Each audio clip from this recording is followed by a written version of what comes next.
तो क्या लिखा है देखो, कहते प्रकाश को परिभाषित कीजिए और निर्वात में प्रकाश की चाल कितनी होती है। तो हमारा बच्चा जानता है कि प्रकाश क्या है। प्रकाश एक प्रकार की क्या है, ऊर्जा है। यानी अगर हम लाइट के बारे में बात करें तो लाइट क्या है बेटा, लाइट एक प्रकार की ऊर्जा है। यानी कि लाइट क्या है, एक प्रकार की एनर्जी है।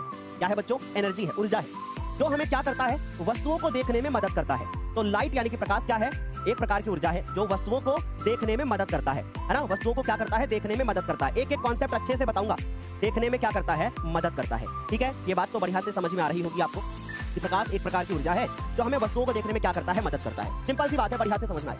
अच्छा, दूसरी बात बहुत गौर से सुनिएगा, बहुत इंपॉर्टेंट बात बताने जा रहा हूं कि प्रकाश क्या है। प्रकाश विद्युत चुंबकीय तरंगों के रूप में चलता है ना। कैसे चलता है, प्रकाश विद्युत चुंबकीय तरंगों के रूप में चलता है और प्रकाश एक विद्युत चुंबकीय तरंग है। लेकिन ये विद्युत चुंबकीय तरंगें कैसी है, आप मुझे कमेंट सेक्शन में फटाफट से लिख करके बताओ। आप मुझे फटाफट से लिख करके बताओ कि अनुप्रस्थ है या फिर अनुदैर्ध्य है। एक बार फटाफट से बताओ, कॉन्सेप्ट की बारिश होगी आज, है ना। रखिएगा, प्रकाश एक प्रकार की कैसी तरंग है, तो प्रकाश अनुप्रस्थ तरंगों के रूप में चलता है। ठीक है, तो प्रकाश क्या है, एक अनुप्रस्थ तरंग है। तो ये बात भी आपको याद रखना है, प्रकाश अनुप्रस्थ तरंगों के रूप में चलता है। इसका मतलब क्या हुआ गुरुदेव, इसका मतलब क्या हुआ कि प्रकाश अनुप्रस्थ तरंगों के रूप में चलता है। इसका मतलब क्या है, सुनिएगा ध्यान से। अनुप्रस्थ तरंगें और अनुदैर्ध्य तरंगें आपने 9th क्लास में पढ़ी होंगी। आपने पढ़ा होगा कि जो हमारी अनुप्रस्थ तरंगें होती हैं वो हमारी कैसे चलती हैं, वो हमारी चलती है तरंग के चलने की दिशा के लंबवत। तो इतना डीप में नहीं पूछेंगे हमसे फिलहाल, ठीक। तो सर प्रकाश अनुप्रस्थ तरंग के रूप में चलता है, ये वाली बात पे आप इंपॉर्टेंट लगा लो क्योंकि यहीं से क्वेश्चन बनता है। ठीक है, समझ में आ गई बात। अच्छा, अब एक बच्चा है ना, अक्सर कंफ्यूज, देखो जब प्रकाश किसी भी एक चिकने तल से टकराता है ना, तो टकरा करके वो क्या हो जाता है, वापस हो जाता है। यानी जैसे अगर मान लीजिए ये चिकना तल है बच्चों, तो प्रकाश इससे टकराएगा और टकरा करके वापस लौट जाएगा। इस घटना को हम क्या बोलते हैं, परावर्तन कहते हैं। आई होप ये बात बढ़िया से समझ में आ रही होगी। क्लियर है, यहाँ तक समझ में आ गया, बढ़िया से एकदम। चलो अच्छा, प्रकाश सदैव कैसे चलता है, प्रकाश सदैव चलता है सीधी रेखा में। इस बात को भी ध्यान रखना है कि प्रकाश कैसे चलता है, सदैव सीधी रेखा में चलेगा प्रकाश।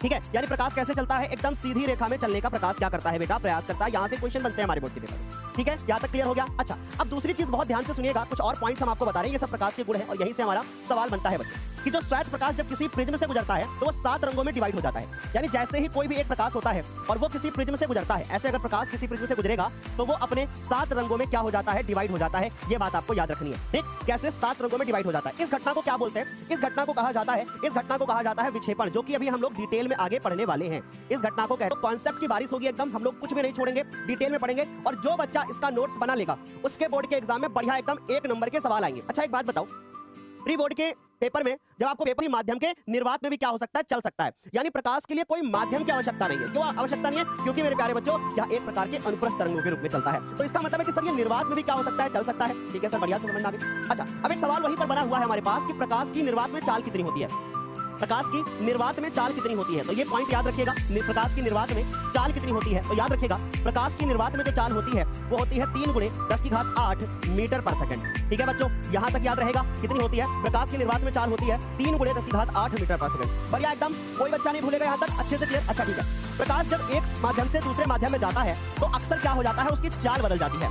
यानी प्रकाश जैसे मान लीजिए, इमेजिन करिए कि प्रकाश एक माध्यम से दूसरे माध्यम में जा रहा है, तो उसकी चाल में क्या हो जाता है, परिवर्तन हो जाता है, उसकी चाल बदल जाती है। इस घटना को क्या कहा जाता है, इस घटना को कहते हैं प्रकाश का अपवर्तन। और हमारे सिलेबस में इतनी ही घटनाएं हैं। हमारे सिलेबस में परावर्तन भी है, विक्षेपण भी है, अपवर्तन भी है। बोलो क्या यहाँ तक सारे बच्चों को समझ में आ गया, बोलो क्या यहाँ तक सारे बच्चों को समझ में आ गया। और जितने बच्चे जहाँ बताया कि प्रकाश विद्युत चुंबकीय तरंग है, प्रकाश एक प्रकार की ऊर्जा है, वस्तुओं को देखने में मदद करता है, प्रकाश अनुप्रस्थ तरंग के रूप में चलता है, प्रकाश सीधी रेखा में चलता है, प्रकाश किसी चिकनी तल से टकराता है तो वापस लौट जाता है, प्रकाश बिना किसी माध्यम के निर्वात में भी चल सकता है, इसको माध्यम की जरूरत नहीं होती, है ना। प्रकाश एक माध्यम से दूसरे में जाता है तो उसकी चाल बदल जाती है, और जब प्रकाश किसी प्रिज्म से गुजरता है तो 7 रंगों में